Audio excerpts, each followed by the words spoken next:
So okay guys, welcome back. तो यहाँ पे एक अप साइड का मोमेंटम हमें दिख रहा। आज का जो हाई था उससे भी क्रॉस कर गया, गैप डाउन ओपन हुआ था।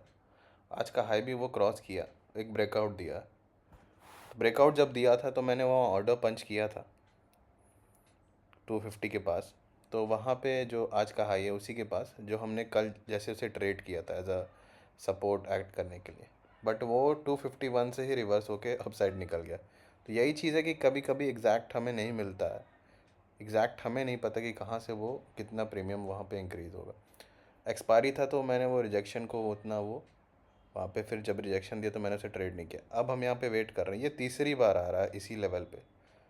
तो तीसरी बार आ रहा है तो हम इसे यूज़ नहीं करेंगे क्योंकि अब ये चीज़ वीक हो रही है। अब इसको यहाँ पे एक कंडीशन बन सकती है कि यहाँ पे अगर एक ब्रेकडाउन दे दे इसी लेवल का, ब्रेकडाउन दे दे, और फिर जब यहाँ पे ब्रेकडाउन पे लोग एंटर करना शुरू करेंगे तो हम एक अपसाइड का ट्रेड लेंगे। अगर एक थोड़ा सा ग्रीन कैंडल बनाना शुरू करेगा और हमें प्रीमियम इंक्रीज होते हुए दिखेंगे तो हम यहाँ पे वेट करेंगे कि यहाँ पे एक ब्रेकडाउन दे दे। अब हम उस चीज़ को ट्रेड नहीं करेंगे कि ये सपोर्ट यहाँ पे बन सकती है क्योंकि वो तीसरी बार आ रहा है।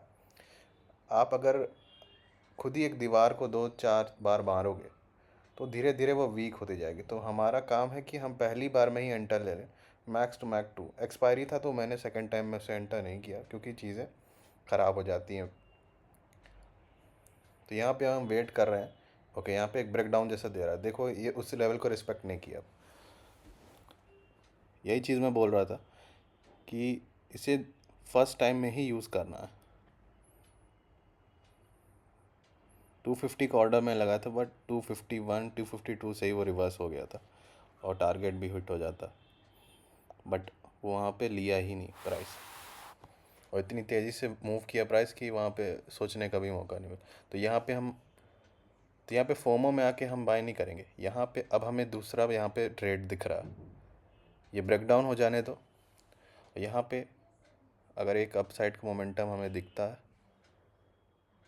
इसके लो को रिस्पेक्ट करना चाहिए। अब जो ब्रेकडाउन दिया है इसके कैंडल के लो को रिस्पेक्ट करना चाहिए यहाँ से अपसाइड को, क्योंकि यहाँ पे क्या हो, ये पैनिक लेवल। अब ये देख के बहुत लोग एंटर किए होंगे कि यहाँ पे अरे ब्रेकडाउन हो गया, अब तो मार्केट नीचे चला जाएगा। लेकिन जनरली ऐसा नहीं होता है। ब्रेकआउट ब्रेकडाउन पे बहुत लोग ट्रैप होते हैं। आपको भी पता है, जैसे पुराने सब्सक्राइबर्स होंगे उन्हें पता होगा कि मैं यहाँ पे ब्रेकआउट ब्रेकडाउन पे ट्रेड नहीं लेता हूँ, मैं उसके अगेंस्ट काम करता हूँ। अगर मुझे वहाँ पे अगर छोटा एसएल मिल रहा है तो मैं उसके अगेंस्ट काम करता हूँ, क्योंकि यहाँ पे एसएल कितना बड़ा हो जाएगा अगर हम ब्रेकडाउन पे ट्रेड करेंगे। ऑलरेडी इतना बड़ा मोमेंट दे दिया कैंडल, एक ही कैंडल में। यहाँ पे अगर हमें काम करना होगा, अगर यहाँ पे सेलर्स यहाँ पे ट्रैप होंगे तो यहाँ पे क्या होगा, एक ग्रीन कैंडल जैसा बनाना शुरू करेगा, जैसे देखो अभी बन रहा है। तो थोड़ा देर हम वेट करेंगे, थोड़ा देर वेट करेंगे कि प्राइस यहाँ पे कैसा बिहेव करा, फिर ऑर्डर पंच करना शुरू करते हैं अपसाइड के लिए।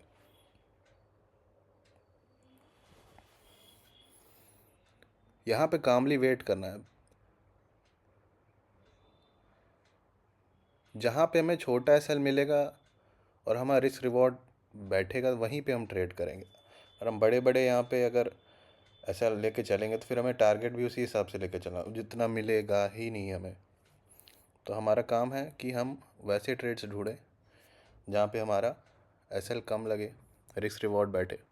244 का लो लगाया है ये, हम यहाँ पे ट्रेड ले सकते हैं अपसाइड के लिए। ये यहाँ पे देखो, हाँ यहाँ पे एक पैनिक लेवल है। यहाँ पे जो ब्रेकडाउन पे ट्रेड किए होंगे अब वो यहाँ पे ट्रैप होना शुरू होंगे। थोड़ा सा भी हम और देखते हैं प्रीमियम कैसा मूव कर रहा है, फिर यहाँ पे अपनी क्वांटिटी पंच करते हैं।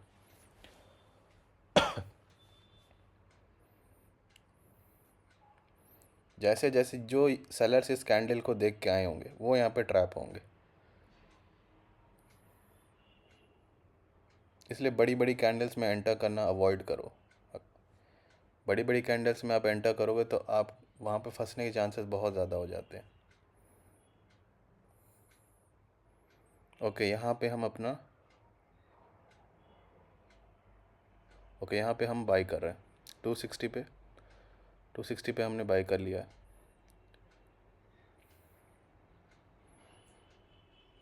हमारा टारगेट यहाँ पे 300 का रहेगा, 1:2।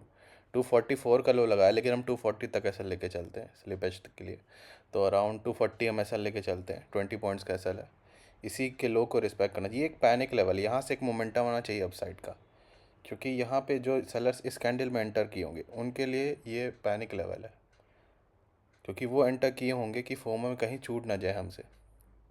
अब हम उन्हीं के, अब जैसे जैसे ये ऊपर जाएगा उनका एसएल उनके पास आता जाएगा, उनका एसएल बढ़ता जाएगा, वो पैनिक क्रिएट होता जाएगा और फिर कॉल के प्रीमियम्स पड़ेंगे, तो उसी में हम एग्ज़िट कर देंगे। 300 अपना टारगेट है, नो ग्रीड, वहाँ पे तुरंत बुकिंग करनी है। ओके, यहाँ पे हम ऑर्डर लगा दे रहे हैं।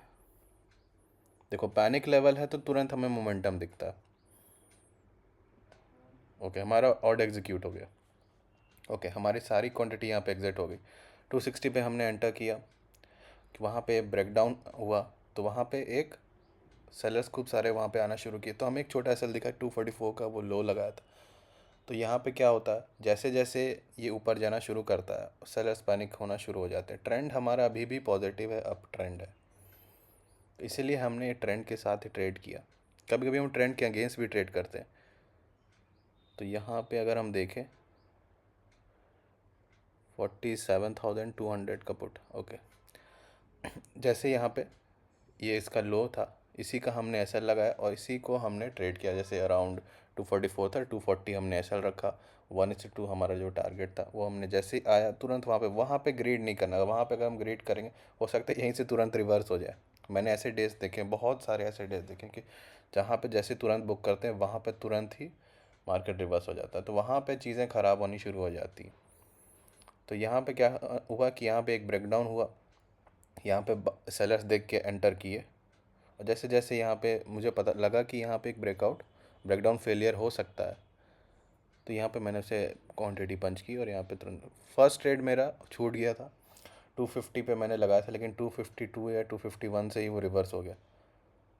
तो कभी कभी वो नहीं मिलेगा हमें, कभी कभी प्राइस एग्जैक्ट, तो वही कैंसल्ड ऑर्डर्स दिख रहा होगा आपको 250 वाला। तो यही था हमारा आज का। अब देखो मार्केट किस रेंज में आ चुका है। अब यहाँ पे बहुत ही हौच पौच वाले रेंज में फिर वापस जा रहा है, जैसे कि 47,700 वाला ये जो रेंज है, अगर हम देखें तो जब तक कि 47,700 वाला रेंज को अभी क्रॉस ना करे तो यहाँ पे ट्रेड करना बनता नहीं, क्योंकि अब जो लगातार यहाँ पे 2 दिन प्रॉफिटेबल चले हैं हमारे इस वीक, तो उसे हमें बचाना भी है। तो यहाँ पे अगर हमें उसे अवॉइड करना है कि हम वहाँ पे हौच पौच पे ट्रेड ना करें, क्योंकि वो अगर आप देख रहे होगे वहाँ पे कितना अप डाउन किया, तो वहाँ पे हमारा सिर्फ ऑप्शन बाइंग करने लायक है नहीं वहाँ पे। तो चांसेस ये हैं कि अब ये I am done for the week. अगर कुछ अच्छा दिखता है तभी मैं यहाँ पे ट्रेड करूँगा, अदरवाइज अब नेक्स्ट वीक से हम फिर से स्टार्ट करेंगे। So okay guys, we are done for the day. Thank you everyone.